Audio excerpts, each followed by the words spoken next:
1853 ഓടാൻ തുടങ്ങി നമ്മുടെ ഇന്ത്യൻ റെയിൽവേ ലോകത്തിലെ തന്നെ 4ാമത്തെ വലിയ റെയിൽ നെറ്റ്വർക്ക് ആണെന്നും ഇന്ത്യയിൽ കോടിക്കണക്കിന് ആൾക്കാർ ജോലി ചെയ്യുന്ന പ്രസ്ഥാനമാണെന്നും നമുക്കെല്ലാം അറിയാവുന്നതാണ്. പക്ഷേ ഇത്തരം ക്ലീഷേ GK ഫാക്റ്റുകളല്ല ഈ വീഡിയോയിൽ പറയുന്നത്. മറിച്ച് ഇന്ത്യൻ റെയിൽവേയെ പറ്റിയും ട്രെയിനുകളെ പറ്റിയും നമ്മളിൽ മിക്കവരും കേട്ടിട്ടുണ്ടാവാൻ സാധ്യതയില്ലാത്ത കുറച്ച് കൗതുകകരമായ കാര്യങ്ങളാണ്. മുഴുവനായും കാണുക. ഒരേ സ്ഥലത്ത് ഒരേ റെയിൽവേ ട്രാക്കിൻ്റെ ഇരുവശത്തുമായി 2 റെയിൽവേ സ്റ്റേഷനുകൾ ഉള്ളതായി കേട്ടിട്ടുണ്ടോ? മഹാരാഷ്ട്രയിലെ അഹമ്മദ് നഗർ എന്ന സ്ഥലത്താണ് ഈ റെയിൽവേ സ്റ്റേഷനുകൾ. ട്രാക്കിൻ്റെ ഒരു വശത്ത് ബേലാപ്പൂർ എന്ന റെയിൽവേ സ്റ്റേഷനും മറുവശത്ത് ശ്രീരാംപൂർ എന്ന റെയിൽവേ സ്റ്റേഷനുമാണ് പ്രവർത്തിക്കുന്നത്. അതുപോലെ തന്നെ അതിശയിപ്പിക്കുന്നതാണ് നവപൂർ എന്ന റെയിൽവേ സ്റ്റേഷനും. ഈ സ്റ്റേഷൻ്റെ ഒരു പകുതി മഹാരാഷ്ട്രയിലും മറുപകുതി ഗുജറാത്തിലുമാണ് സ്ഥിതി ചെയ്യുന്നത്. ഓരോ പകുതിയിലെയും കടകളിൽ അതാത് സംസ്ഥാനങ്ങളിലെ നിയമങ്ങളാണ് പാലിക്കപ്പെടുന്നത്. നമുക്കറിയാം, ഇന്ത്യയിലെ കറണ്ടിൻ്റെ വോൾട്ടേജ് 220 വോൾട്ടാണ്. എന്നാൽ ഇവിടുത്തെ ട്രെയിനുകളിലെ ലൈറ്റും ഫാനുമൊക്കെ 110 വോൾട്ടിൽ പ്രവർത്തിക്കാനാണ് ഡിസൈൻ ചെയ്തിരിക്കുന്നത്. ഇവയൊന്നും കള്ളന്മാർ മോഷ്ടിച്ചുകൊണ്ട് പോവാതിരിക്കാനുള്ള വളരെ ഫലപ്രദമായ ഒരു ഡിസൈൻ തന്ത്രമാണിത്. ഇന്ത്യൻ റെയിൽവേയുടെ പേരിൽ അറിയപ്പെടുന്ന ഒരു ഭക്ഷണത്തെപ്പറ്റി കേട്ടിട്ടുണ്ടോ? റെയിൽവേ മട്ടൺ കറി. ബ്രിട്ടീഷുകാരുടെ കാലത്ത് ട്രെയിനിൽ കയറുന്ന വിശിഷ്ട വ്യക്തികൾക്ക് കൊടുക്കാൻ വേണ്ടി റെയിൽവേ ഷെഫുമാരുണ്ടാക്കിയതാണ് ഒത്തിരി സ്പൈസി അല്ലാത്ത ഈ കറി. വീട്ടിലൊന്ന് ഉണ്ടാക്കി നോക്കിയാലോ? പേരുപോലെ തന്നെ ശരിക്കും രാജാവാണ് രാജധാനി എക്സ്പ്രസ്. കാരണം ഇന്ത്യയിലെ പാസഞ്ചർ ട്രെയിനുകളിൽ ഏറ്റവും കൂടുതൽ മുൻഗണനയുള്ളത് ഈ ട്രെയിനിനാണ്. രാജധാനി എക്സ്പ്രസ് പോയി കഴിഞ്ഞിട്ട് വേറെ ഏത് പാസഞ്ചർ ട്രെയിനും കടത്തിവിടും. ഇന്ത്യൻ റെയിൽവേ നഷ്ടത്തിലാണ് ഓടുന്നത് എന്ന് പ്രത്യേകം പറയണ്ടല്ലോ. കഴിഞ്ഞ വർഷത്തെ അതിൻ്റെ ഓപ്പറേറ്റിംഗ് റേഷ്യോ 97%. അതായത് ഇന്ത്യൻ റെയിൽവേക്ക് 100 രൂപ കിട്ടുന്നുണ്ടെങ്കിൽ അതിൽ 97 രൂപയും ചിലവാണ്. ബാക്കി 3 രൂപ കൊണ്ട് എന്ത് ലാഭം ഉണ്ടാക്കാൻ? ചെന്നൈ സെൻട്രൽ എന്ന തമിഴ്നാട്ടിലെ റെയിൽവേ സ്റ്റേഷൻ പേര് മാറ്റിയപ്പോൾ ഇന്ത്യയിലെ തന്നെ ഏറ്റവും നീളം കൂടിയ പേരായ Puratchi Thalaivar doctor MG Ramachandran central railway station എന്നാക്കി മാറ്റിയത് നിങ്ങൾ അറിഞ്ഞിട്ടുണ്ടാവുമല്ലോ. പക്ഷേ 57 അക്ഷരങ്ങളുള്ള ഈ പേര് ഒരൊറ്റ അക്ഷരത്തിൻ്റെ കുറവ് കൊണ്ടാണ് ലോകത്തിലെ തന്നെ ഏറ്റവും നീളം കൂടിയ പേരുള്ള റെയിൽവേ സ്റ്റേഷൻ ആവാതെ പോയത്. വളരെ കഷ്ടപ്പെട്ട് മാത്രം വായിക്കാൻ പറ്റുന്ന 58 അക്ഷരങ്ങളുള്ള ഈ പേരോടുകൂടി ഇംഗ്ലണ്ടിലെ റെയിൽവേ സ്റ്റേഷനാണ് ലോകത്തിലെ ഏറ്റവും നീണ്ട പേരുള്ളത്. 167 വർഷമായി ഓടിക്കൊണ്ടിരിക്കുന്ന ഇന്ത്യൻ റെയിൽവേക്ക് കൊറോണ കാരണം ചരിത്രത്തിൽ ആദ്യമായി എല്ലാ ട്രെയിനുകളും നിർത്തേണ്ടി വന്നല്ലോ. പക്ഷേ അതുകൊണ്ട് വേറൊരു ചരിത്രം കൂടെ ഉണ്ടായി. ഇതുവരെ ഇന്ത്യയിൽ ഏറ്റവും കൂടുതൽ ദൂരം ഓടുന്ന ട്രെയിൻ എന്ന പ്രശസ്തി വിവേക് എക്സ്പ്രസിനായിരുന്നു. എന്നാൽ കൊറോണ കാരണം അന്യ സംസ്ഥാനങ്ങളിൽ പെട്ടുപോയവർക്ക് വേണ്ടി സ്പെഷ്യൽ ട്രെയിനുകൾ ഓടിക്കാൻ തുടങ്ങിയപ്പോൾ തിരുവനന്തപുരം മുതൽ നാഗാലാൻഡ് വരെ 4300 കിലോമീറ്റർ ഓടിയ ഒരു ശ്രമിക് ട്രെയിനാണ് ആ റെക്കോർഡ് ഇപ്പോൾ തകർത്തത്. പ്രേത വീട് പോലെ ഒരു പ്രേത റെയിൽവേ സ്റ്റേഷനുമുണ്ട് ഇന്ത്യയിൽ, അങ്ങ് വെസ്റ്റ് ബംഗാളിൽ.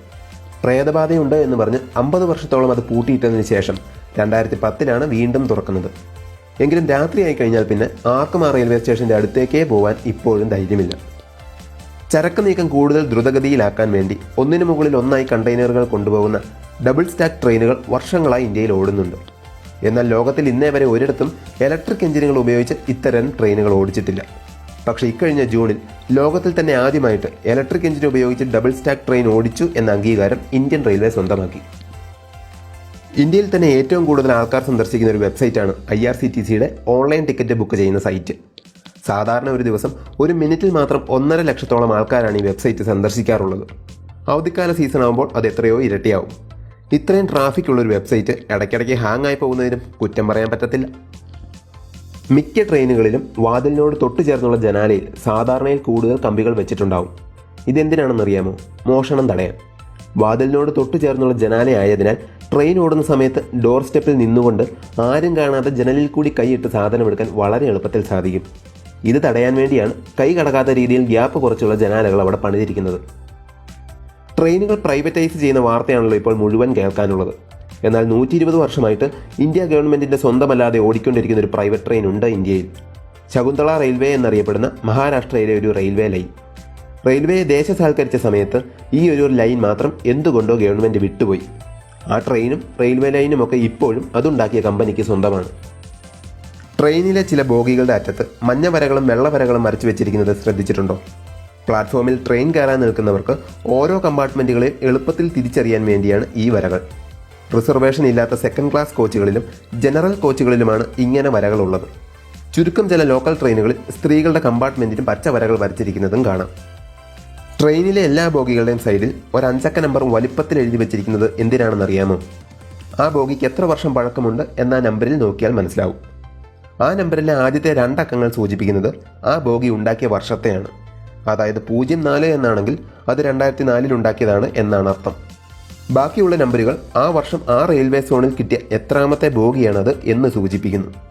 അതിനോടൊപ്പം തന്നെ ഏത് റെയിൽവേ സോണാണ് എന്ന് സൂചിപ്പിക്കാൻ വേണ്ടി 2 3 ഇംഗ്ലീഷ് അക്ഷരങ്ങളും കാണും. സദേൺ റെയിൽവേ, നോർത്തേൺ റെയിൽവേ എന്നൊക്കെയുള്ളതിൻ്റെ ഷോർട്ട് ഫോമുകളാണത്. പക്ഷേ ഇതേ ലോജിക്ക് വെച്ച് ട്രെയിനിൻ്റെ എഞ്ചിനിലുള്ള നമ്പറുകളോ കോഡുകളോ നമുക്ക് വായിച്ചെടുക്കാൻ സാധിക്കില്ല. അതായത് എഞ്ചിൻ്റെ പവറും ഓടുന്ന ട്രാക്കും ഉപയോഗിക്കുന്ന ഇന്ധനവും ഒക്കെ സൂചിപ്പിക്കുന്ന കോഡുകളാണ്. ട്രെയിനിൽ യാത്ര ചെയ്യുന്ന സമയത്ത് എത്ര വലിയ കുലുക്കവും വൈബ്രേഷനും ഉണ്ടായാലും സുഖമായിട്ട് ട്രെയിനിൽ കിടന്ന് എങ്ങനെയാണ് നമുക്ക് ഉറങ്ങാൻ പറ്റുന്നത് എന്ന് ചിന്തിച്ചിട്ടുണ്ടോ? ഇതിന് കാരണം ട്രെയിനിൻ്റെ ഡിസൈനാണ്. വണ്ടി ഓടുന്ന സമയത്ത് കമ്പാർട്ട്മെൻറ്റുകളുടെ അടിയിലുള്ള സസ്പെൻഷനുകൾ എപ്പോഴും 1.2 ഹെർട്സ് എന്ന ഫ്രീക്വൻസിയിൽ അഥവാ ആവർത്തിയിലായിരിക്കും അനങ്ങുന്നത്. നമ്മുടെ ഹൃദയമിടിപ്പിൻ്റെ ഫ്രീക്വൻസിയും ഏകദേശം ഇത് തന്നെയാണ്. മനുഷ്യ ശരീരം ഏറ്റവും സുഖകരമായിട്ടിരിക്കുന്ന ഒരു ഫ്രീക്വൻസിയാണിത്. ഇതേ താളത്തിൽ ട്രെയിനും അനങ്ങുമ്പോൾ ഒരു തൊട്ടിലിൽ ആട്ടി ഉറക്കുന്നത് പോലെ നമുക്ക് തോന്നും. പിന്നെ എങ്ങനെയാണ് സുഖമായിട്ട് ഉറങ്ങാതിരിക്കുന്നത്? ഇന്ത്യൻ റെയിൽവേ പറ്റിയുള്ള ഈ വീഡിയോയിൽ നിങ്ങളെ ഏറ്റവും ആശ്ചര്യപ്പെടുത്തിയ കാര്യം എന്താണ്? താഴെ കമൻറ്റ് ചെയ്യുമല്ലോ. വീഡിയോ ഇഷ്ടപ്പെട്ടാൽ തീർച്ചയായും ലൈക്ക് ചെയ്യുക, മറ്റുള്ളവർക്ക് വേണ്ടിയും ഷെയർ ചെയ്യുക. അപ്പോൾ അടുത്ത വീഡിയോയിൽ വീണ്ടും കേട്ടുമുട്ടുന്നത് വരെ നന്ദി, നമസ്കാരം.